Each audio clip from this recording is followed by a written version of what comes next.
কথা বলতে বলতে একটা কথা বলি, যারা গাড়ি চালায়, যারা বাইক চালায়, রিক্সা চালায়, টোটো চালায়, অটো চালায়, লরি চালায়, যে কোনো যানবাহন চালায়, তাদের উদ্দেশ্য করে একটা কথা বলবো। এই যে দুর্ঘটনা হলো, কত সন্তানের প্রাণ চলে গেল, মাই জানে কত কষ্ট। যে সন্তানের মা হারিয়েছে সেই সন্তান জানে মা হারানোর ব্যথা, আর যে মায়ের সন্তান হারিয়েছে সেই মা জানে সন্তান হারানোর ব্যথা। তাহলে কত লোকের প্রাণ চলে গেল।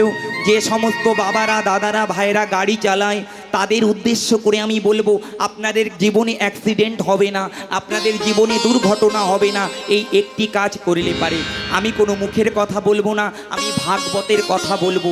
ভাগবত বর্ণনা করলেন, গাড়িতে উঠবার আগে গাড়িকে প্রণাম করে যদি 3 বার কেউ বলতে পারে, ওম নমো ভাগবতে বাসুদেবায়, ওম নমো ভাগবতে বাসুদেবায়, ওম নমো ভাগবতে বাসুদেবায়, জীবনে তার কোনোদিন অপঘাতে মৃত্যু হবে না, জীবনে তার অ্যাক্সিডেন্ট হবে না।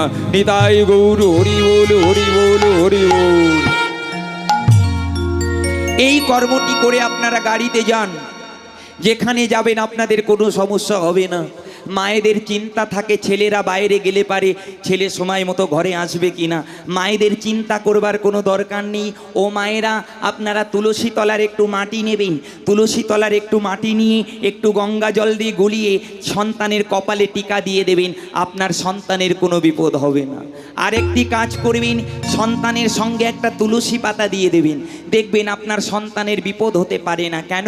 নাকি তুলসী বৃক্ষে আমার রাধা গোবিন্দের বাস, যার সঙ্গে তুলসী পাতা তার সঙ্গে আমার গোবিন্দ থাকে, আর গোবিন্দ হচ্ছে হরি, তাই রাখে হরি মারে কে, মারে হরি রাখে কে। হরি যদি তোমার সঙ্গে থাকে কেউ তোমাকে মারতে পারবে না। তাই আপনারা যেখানেই যাবেন না কেন সঙ্গে একটা তুলসী পাতা রাখবেন, আপনাদের কোনো বিপদ হবে না আমার গোবিন্দের কৃপায়।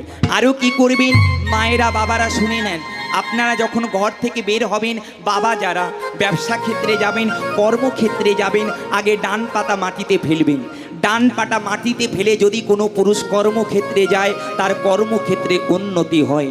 নারীরা যদি কোনো কর্মক্ষেত্রে যায়, নারীরা যদি ঘুম থেকে উঠে সর্বপ্রথম বাম পাটা মাটিতে ফেলে, তাহলে সংসারে শান্তি হয়, সংসারে উন্নতি হয়। ও মা, আরও কি করবেন শুনে নেন, কোনো নারী যদি সকালবেলায় ঘুম থেকে উঠে কি করবে? স্নান করবে। যে সংসারে অনেক অভাব, অনেক জ্বালা, অনেক যন্ত্রণা, একটু মন দিয়ে শুনবেন, অনেক জ্বালা, অনেক যন্ত্রণা, অনেক অভাব, অনেক কষ্টে ভুগছেন, কিছুতেই মনের আশা পূর্ণ হচ্ছে না, নানান জ্বালা যন্ত্রণায় ভুগছেন মা, কি করবেন? সকালবেলায় ঘুম থেকে উঠবেন, ঘুম থেকে উঠে আপনি শুদ্ধ বসন করবেন, আখের রস নেবেন, একটু ইক্ষু রস যাকে বলে, একটু আখের রস নিয়ে মা হাতের তালুতে ঢালবেন, হাতের তালুতে ঢেলে 7 বার নিজের নাম বলবেন, নিজের গোত্র বলবেন, 7 বার নিজের নাম নিজের গোত্র বলে যদি তুলসী তলায় ওই আখের রসটা নিবেদন করতে পারো, 1 মাস আপনার ভাগ্যের চাকা ঘুরে যাবে, আপনার বাড়িতে সুখ আসবে, শান্তি আসবে, আপনার বাড়িতে কোনো অভাব থাকবে না। কেন? নাকি আখে হচ্ছে গণেশের বাস, গণ হচ্ছে সিদ্ধিদাতা, গণেশ হচ্ছে সিদ্ধিদাতা।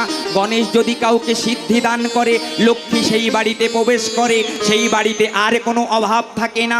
তাই কোনো রমণী যদি সকালবেলায় ঘুম থেকে উঠে তুলসী গাছের গোড়ায় একটু আখের রস দিতে পারে, তার স্বামীর পরমায়ু বৃদ্ধি হয়, সংসার থেকে অভাব চলে যায়। নিতাই গৌর হরি বল, হরি বল, হরি হরি হরি বল। আরও কি করবেন মা? যে বাড়িতে লোকেরা অসুস্থ, আপনার স্বামী অসুস্থ, আপনার শ্বশুর অসুস্থ, আপনার শাশুড়ি অসুস্থ, গ্যারান্টি দিলাম, এটা শিব পুরাণ বর্ণনা করছে। শিব পুরাণ, শিব মন্দিরে যাবেন, শিব মন্দিরে গিয়ে মা 1 ঘটি আখের রস নেবেন, 1 ঘটি আখের রস নিয়ে যে ব্যক্তি অসুস্থ সেই ব্যক্তির নাম গোত্র বলে শিবকে 4 বার পরিক্রমা করবেন। অর্ধ পরিক্রমা, পূর্ণ পরিক্রমা নয়, অর্ধ পরিক্রমা করে সেই ব্যক্তির নাম করে যদি শিবলিঙ্গে ওই আখের রস চড়াতে পারেন, 1 মাসের ভেতরে সেই ব্যক্তি রোগ থেকে মুক্তি পেয়ে যাবে ভোলানাথের কৃপায়। কেন? ভোলানাথের আরেক নাম হচ্ছে মৃত্যুঞ্জয়। ভোলানাথকে যদি কেউ আখের রস দেয় তাহলে তার মৃত্যু ভয় চলে যায়। ওমা, শুধু নয়, ভোলানাথের মাথায় যদি কেউ একটু আতপ চাল দিতে পারে, তার বাড়ি থেকে অভাব চলে চলে যেতে পারে। কেন? নাকি আতপ চালে হচ্ছে অন্নপূর্ণার বাস, অন্নপূর্ণা হচ্ছে শিবের ঘরণী। তাই অন্নপূর্ণা আমার সন্তুষ্ট হয়ে সেই বাড়িতে প্রবেশ করে। যে শিবকে আতপ চাল দিতে পারে তার ঘরে অভাব থাকে না মা অন্নপূর্ণার কৃপায়। আরো কি বললেন? শিব মন্দিরে গিয়ে যদি কেউ একটি ঘিয়ের প্রদীপে জ্বালাইয়ে দিতে পারে তার সংসারে কোনোদিন অশান্তি হয় না, অকাল মৃত্যু হয় না। শিবের কৃপায় তারা কৃষ্ণ ভক্ত হয়ে যায়। হরি বল, হরি ভক্ত হয়ে যায়। পালা কিন্তু দুটো মা, একটা হচ্ছে আসার পালা আর একটি হচ্ছে যাওয়ার পালা। এখানে কিন্তু আমরাও সবাই এসেছি, আমাদের আসার পালাটা পূর্ণ হয়েছে, এবার কিন্তু আমাদের যাওয়ার পালাটা বাকি আছে। তাহলে কি হলো? আমার গোবিন্দের বাড়ি হচ্ছে উত্তর দিকে, আর আমার গোবিন্দ প্রত্যেক দিন দক্ষিণ দিকের মাঠে যেতেন গরু চড়াতে। তাই ভগবান আমার যখন ঘরে ফিরে যেতেন, সেই ঘরে ফিরে যাওয়ার যে লীলাটি সেটিকেই বলা হচ্ছে উত্তর গোষ্ঠ লীলা। কেন? নাকি ভগবান আমার উত্তর দিকে ফিরে যেতেন, ভগবানের বাড়ি হচ্ছে উত্তর দিকে, তাই ভগবান উত্তর দিকে সন্ধ্যাবেলায় ফিরে যেতেন বলে তাই এই পালাটির নাম হয়েছে উত্তর গোষ্ঠ কিংবা ফেরত গোষ্ঠ লীলা। কেন? ভগবান আমার ঘরে ফিরে যাচ্ছে বলে। মাগো, তেমন আমরাও কিন্তু ভগবানের মতো এই সংসার রূপী গোষ্ঠে এসেছি, আমাদেরও কিন্তু ফিরে যেতে হবে। ভগবানের বাড়ি হচ্ছে উত্তর দিকে, তিনি সন্ধ্যাবেলায় সখাগণ গরু বাছুরকে সঙ্গে নিয়ে উত্তর দিকে ফিরে যেতেন। এখানে তত্ত্ব হচ্ছে আমরাও সবাই কিন্তু গোচারণে এসেছি মা, গোষ্ঠে এসেছি। আমরা কোন গোষ্ঠে এসেছি? আমরা সংসার রূপী গোষ্ঠে এসেছি, সংসার রূপী গোচারণে এসেছি। কেমন? বাড়ি আমার, গাড়ি আমার, পুত্র আমার, কন্যা আমার, আমরাও কিন্তু গোচারণের খেলা খেলছি মা। আমাদেরও কিন্তু একদিন উত্তর দিকের বাড়িতে ফিরে যেতে হবে। কেমন? আমরা এসেছি দক্ষিণ দিকের মাঠে মা, উত্তর দিকে হচ্ছে স্বর্গধাম আর দক্ষিণ দিকে হচ্ছে জমের বাড়ি। তাই আমরা কিন্তু সবাই জমের বাড়িতে এসেছি মা। এই মর্তধাম কিন্তু জমের বাড়ি, মর্তধামে জন্ম নিলে কিন্তু তার মরতে হবেই হবে, তাই এর নাম হচ্ছে মর্তধাম। আমাদের ফিরে যেতে হবে উত্তর দিকে, অর্থাৎ আমার গোবিন্দের বাড়ি। দেখবেন মা, আমাদের মৃত্যুর পরে উত্তর দিকে মাথা দিয়ে শুয়ে দেয় কিন্তু, তাই তো? কেন? নাকি আমাদের সবাইয়ের কিন্তু উত্তর দিকে ফিরে যেতে হবে। তাই ভগবান আমার উত্তর গোষ্ঠ লীলা করে জীবকে শিক্ষা দিলেন, ওগো জীব, তোমরা সংসার খেলা যতই করো না কেন, এই সংসার তোমার নয়, একদিন তোমার আসল বাড়িতে তোমার ফিরে যেতে হবে। এটা হচ্ছে তোমার খেলার মাঠ। যেমন ছেলেরা মাঠে খেলা করতে যায়, সন্ধ্যা হলে ঘরে ফিরে যায়, আমরাও তেমন সংসার রূপী মাঠে এসেছি মা। আমাদের সংসার রূপী মাঠের খেলা যেদিন শেষ হয়ে যাবে, যে বাবা সেজেছি, যে মা সেজেছি, যে পুত্র সেজেছি, কন্যা সেজেছি, আমাদের এই সাজার খেলা সমাপ্ত হয়ে আমরা চলে যাব গোবিন্দের চরণ তলে। তাই গোবিন্দ আমার আজ সখাদেরকে সঙ্গে করে নিয়ে তিনি বিনোদ খেলা খেলছে। বিনোদ খেলা খেলতে খেলতে গগনে আর বেলা নাই। এখানে তত্ত্বটা কি বলছে মা? বিনোদ কথার অর্থ হচ্ছে নতুন নতুন, নতুন নতুন খেলা। বিতে বিনোদ, আর খেলা অর্থের শব্দ হচ্ছে আমরা খেলা করছি, অর্থাৎ নতুন নতুন খেলা আমরা দিবানিশি করে চলেছি। কি খেলা মা? সংসারে আমরা নতুন নতুন খেলা খেলছি। কেমন খেলা? আমার একতলা হয়েছে, দুতলাটা কবে হবে? আমার ছেলের চাকরিটা কবে হবে? আমার ছেলের ঘরে একটা নাতিপুতি কবে হবে? আমার 1 বিঘে জমি আছে, 2 বিঘা কবে হবে? এই যে নতুন নতুন খেলা আমরা দিবানিশি সংসারে খেলে চলেছি। পাশ থেকে মহাজন ডেকে বললেন, ও হে কলিহত জীব, তোমরা তো দিবানিশি সংসারে খেলা খেলে চলেছ, তোমাদের গগনে তো আর বেলা নাই, তোমাদের গগনে তো আর বেলা না। কোন বেলা মা? প্রত্যেক দিন সূর্য ওঠে আর সূর্য ডোবে সেই বেলা? সেই বেলা নয়, বলছে আয়ু বেলা মা। আমাদের আয়ু বেলা কিন্তু আর বেশি নাই। কার কখন প্রাণ চলে যাবে কেউ জানে না, নিঃশ্বাসের নাই কোনো বিশ্বাস, পদ্ম পাতার জল করে টলমল, কখন পড়ে যাবে কেউ জানে না। এই যে কিছুদিন আগে দুর্ঘটনা হলো, কত মানুষের প্রাণ চলে গেল, তারা কি জানতো তাদের এমন করে অকালে ট্রেন দুর্ঘটনায় মৃত্যু হবে? তাহলে কেউ জানে না মা কার কখন প্রাণ চলে যাবে। আমি ভাবছি বৃদ্ধ হলে মরবো না, তাহলে যারা ট্রেনে বসেছিল উড়িষ্যাতে, যাদের করমণ্ডল এক্সপ্রেসে দুর্ঘটনা হলো, কত শিশু আছে, কত বৃদ্ধ আছে, কত যৌবনা পুরুষ আছে, তাহলে কার কখন মরণ হবে কেউ জানে না। ওমা আসার ছিলাম, এসেছিলাম ভালো, কিন্তু যাবার পথ কারোর মনে নাই। কার কখন টিকিট চলে আসবে কেউ জানে না, কার নাম ধরে কখন গোবিন্দ ডাকবে কেউ জানে না। আমাদের সব ছেড়ে কিন্তু তখনই চলে যেতে হবে। তুমি ভাবছো আমার অনেক টাকা আছে, আমার কিছু হবে না, না। ধন থাকলে হয় না ধনী, যদি কৃষ্ণ ধন তার না থাকে। ওমা ধন দিয়ে সব কিছু কেনা যায় না। বাজার থেকে তুমি সব কিনতে পারবে, কিন্তু যদি তোমার মনে শান্তি না থাকে, তুমি বাজার থেকে 1 কিলো শান্তি আনতে পারবে না। কত লোকের রাতে ঘুম হয় না, বাজার থেকে ঘুমের ট্যাবলেট কিনে এনে ওষুধ খায়, তবুও তার ঘুম হয় না। যদি কারোর স্বভাব খারাপ থাকে না, স্বভাব পরিবর্তন করবার কিন্তু ঔষধ পাওয়া যায় না, তাহলে কোথায় গেলে আমরা শান্তি পাবো? ভগবান শ্রীকৃষ্ণ একদিন রাধারানীকে বললেন, রাধে, এই মর্তবাসী কোনোদিন শান্তি পাবে না, এদের ধন দেব, ঐশ্বর্য দেব। গগনে আর বেলা নাই, ঘরে ফিরে যেতে হবে। মা আমাদের নাম করছে, আমাদেরও কিন্তু আর গগনে বেলা নাই।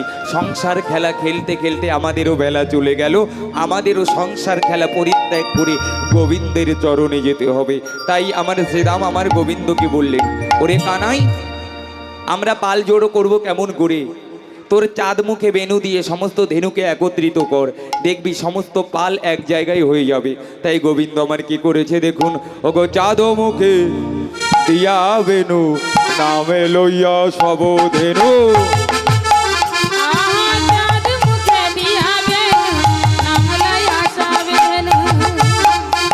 ওগো চাঁদ মুখে দিয়া বেনু, নামে লইয়া সব ধেনু।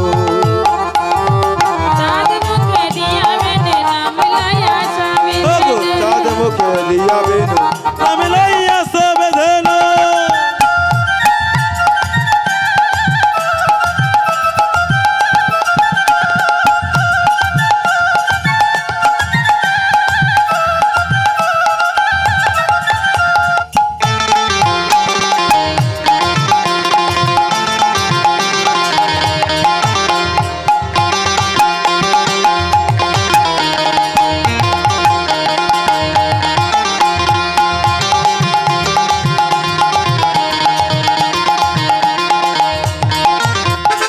চাঁদ মুখে দিয়া বেনু, নামে লইয়া সব ধেনু।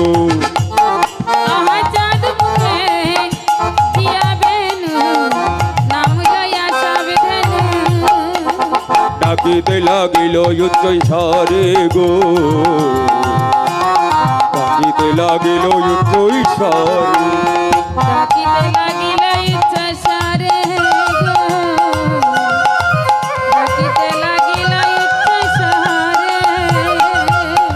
ডাকিতে লাগিল উচ্চ স্বরে গো, আজি ডাকিতে লাগিল উচ্চ স্বরে। ডাকিতে লাগিল উচ্চ স্বরে গো, ডাকিতে লাগিল উচ্চ স্বরে গো।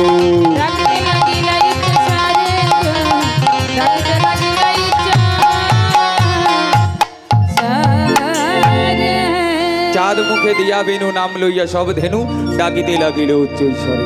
যেই গোবিন্দ আমার চাঁদ মুখে অমনি ধেনুদের নাম ধরে ডেকেছে মা, কি হয়েছে জানো? ওগো যে বনে যে ধেনু ছিল, ফিরাইয়া কোত্রে কইল।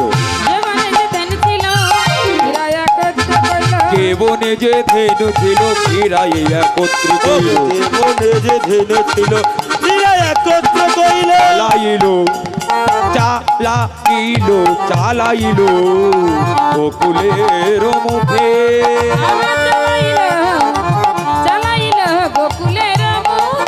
তারা নিচে নিচে চলিল রে, যেতে চলিল রে, পথে চলিল রে নিজের পথ আলো করে নিচে নিচে চলিল রে পথের পথ আলো করে ঘরে ফিরে যাবে বলে হরি বল। আলো করে ঘরে ফিরে যাবে বলে যেতে যেতে চলিল রে আরে চলিল চলিল ওগো চালাইল গোকুলের মুখে তারা চালাইল গোকুলের মুখে কি করেছে মা? যেই গোবিন্দ আমার চাঁদ মুখে বেনু বাজিয়েছে, ধেনুগণ যে বনে ছিল আমার গোবিন্দের বেনু শুনে ছুটে এলো। এখানে কিন্তু আমাদেরও যেদিন গোবিন্দ নাম ধরে ডাকবে মা, আমাদের সব সংসার খেলা ছেড়ে দিয়ে আমাদের গোবিন্দের চরণে পৌঁছাতে হবে।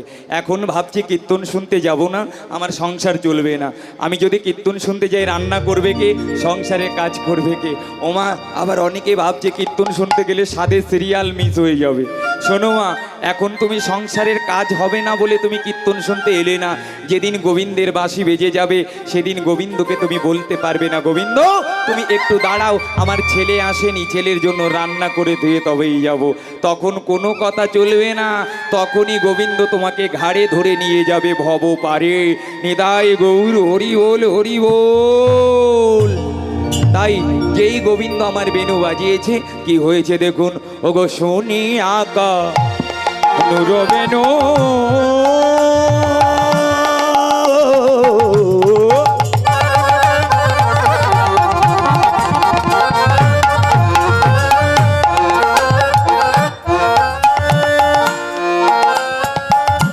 ওঠ মুখে ধাই ধেনু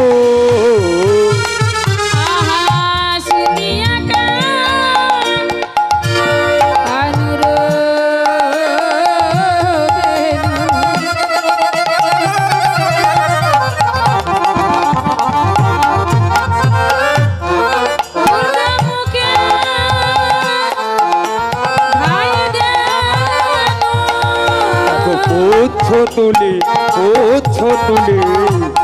কৃষ্ণের উপরে তারা পুচ্ছ ফেলি পুচ্ছ ফেলে পিঠের উপরে অমনি ধেয়ে চলিল রে হরিও।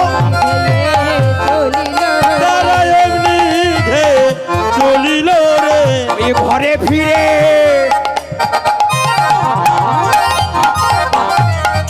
যাবে বলে অমনি ধেয়ে চলিল রে।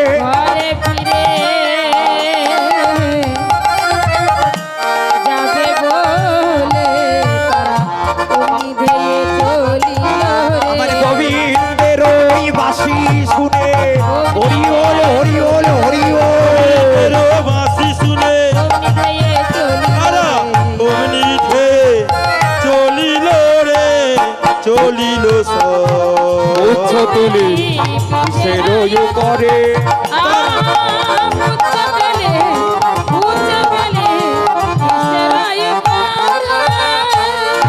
এখানে তত্ত্ব কি বলছে মা?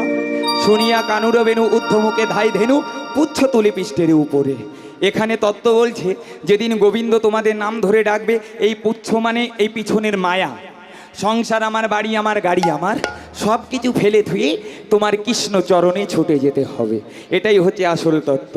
তাই গোবিন্দের বেনু শুনে সমস্ত ধেনু একত্রিত করলেন।